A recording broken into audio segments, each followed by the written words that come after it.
I use a GH5 to vlog on, and what I didn't realise is there's something you can unlock inside it. So you need to pay Panasonic, about $140 I think it was, to send you a bit of card with a code on, and then you take your SD card out of the camera, put it into your computer, go through a horrible internet version 1.0 kind of hoop jumping exercise, put the card back into your camera, and it should go from looking like this to looking to this, which probably looks bloody awful, but that's what's known as a flat image, I believe. Don't know what that means, but it basically means it takes to a grade a lot better. So if I grade it, no, I don't like that one, like this, it should look a little bit more fancy.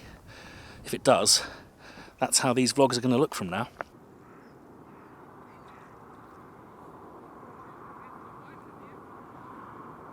How are we doing? Hey. Telly's up, that's good. Oh, yeah. Steels are here. Oh yeah. Just finishing them off now. I was just gonna fit some protection to them, but yeah, I mean I can plonk it on for you. Feel that? I think it like. Oh, that's great. Yeah. Like. Yeah, absolutely. Oh, that was good. It's cool, eh?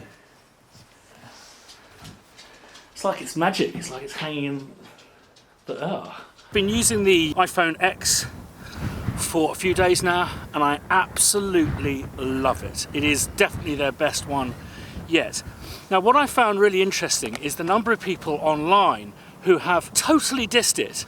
And there's one particular guy, he's a massive YouTuber, who has recommended that you don't buy this because it's not twice as good as a thing that is half of its price with the same spec. It just doesn't work that way. And any of us creatives know, I think this raises an interesting issue, is that 95% there is the easiest bit, or 99% there is the easiest bit. For me, composing happens in a heartbeat. Slapping it down on your computer happens in a matter of hours. Getting it right takes days and weeks, and this is what they've got right with this. Now, one of the main reasons I got the Samsung in the first place, other than I'd fallen out of love with Apple for an afternoon, was that it has a really good camera. And I have to say, this camera is, on the iPhone, extraordinary. But what I thought I'd do, and actually I'm losing light here and I thought I'd do this another time, but actually this is an ideal circumstance for me, because what I find with these phone cameras is they work really well in a kind of bright Californian style light, but it's the low light because they've got small lenses where you're kind of let down. So basically I'm going to try doing a dual video on both of these. So these are the two cameras, low light conditions, it's Scotland and it's close to the winter solstice, so it's getting dark in the middle of the afternoon. So this is me up close and far. So walking along, not really being mindful of doing anything fancy wise. So that's the image stabilization. And I'd really like to know your thoughts on which image you prefer. I come bearing gifts. Oh, yeah. Lovely. Thank you very much. Fantastic. Hey, Thanks, how's it all going? Oh, look, lights. I see lights. Oh, yeah. So that's the lovely new thingy, and that's the surround. I did bung an extra headphone tie on this end one over here. That's so cool.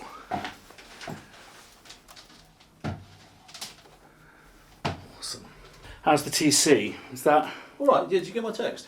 Yes, I didn't have it on the network. No, so just connected to itself. Yeah, okay. But when you switch it off, I think for more than 24 hours, it loses the IP address, which is what the floppy disk is for. Okay, cool. So I think you need... Oh, jeepers, that doesn't look very healthy. Okay. It's like it's left the thing in there. Okay. I'm sure we can find something to do the job.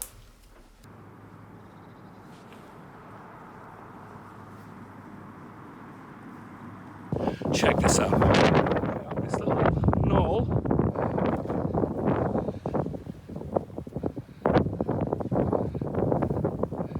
Up we go. There's the castle. Yeah! Look at that.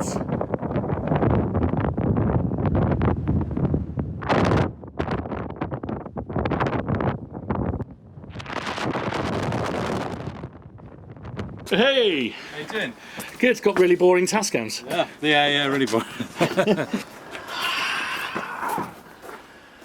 It's looking good. Yeah, we're just putting things back together again. Super psyched that I'm nearly there with the, Yellowtech are nearly there with the studio. We've just got one last snag, which is actually a bit of a pain in the arse because without this bit of kit, we really couldn't kind of properly test the studio. So that should happen on Monday, which is great. So you can expect a lot more vlog content from here with me actually doing stuff as opposed to kind of philosophizing about life in general. One thing I'm really excited about is they've created a lot more space than I had before. So if you recall in the previous vlog, I created a portable fuck box. Well, what I'm going to have is a much larger scale fuck station, I think probably over on this side here. And I'm going to think of ways in which I can rig stuff up, but have it really so it's a tactile thing that I can do. So any ideas that you guys might have for how I can organise a mixture of guitar pedals and outboard effects to morph sounds and create sounds, I'm all ears. So as you saw from the film, I managed to convince all of Spitfire, which is over 40 of us, to come up to have our Christmas party up here, which was absolutely awesome. They'd clubbed together for a little Christmas present for Paul and I. What they came up with was absolutely moving, and it's a limited edition vinyl version of my favourite score of the year, Dunkirk, with this really cool... Check that out! And what was particularly moving about this is they'd understood how moving it was that Hans Zimmer gave us a little thank you shout out here. So it says, Paul Thompson, Christian Henson, the Spitfire team, and Olafur Arnalds. And basically I believe that Olafur Arnalds' Evos were a source of inspiration for Hans on this. Excuse me if I'm wrong, Hans. And I just want to take this opportunity to also, if any of you know Hans, pass this along, or to you yourself, sir. Thank you so much. It really means a lot to us, and you know, it's that kind of gesture that keeps us going, because it's nice to know that it's not just about getting accurate string sounds and piano sounds, that actually we can be part of the people's creative processes as well. It's really what we're all about. So thank you very much. The massive snag that we've had is that my Symphony by Apogee has died. I'm going to get it fixed and eBay it on. But basically I was working with the Symphony and the Thunder Bridge thing, which is a bit of a hack. So I've upgraded to a proper Symphony with also this I/O. So I'm just going to unbox that here and probably do one more wiring of the studio vlog at the beginning of the week when we finish up. I think I'm going to treat myself to a proper unboxing knife at some point.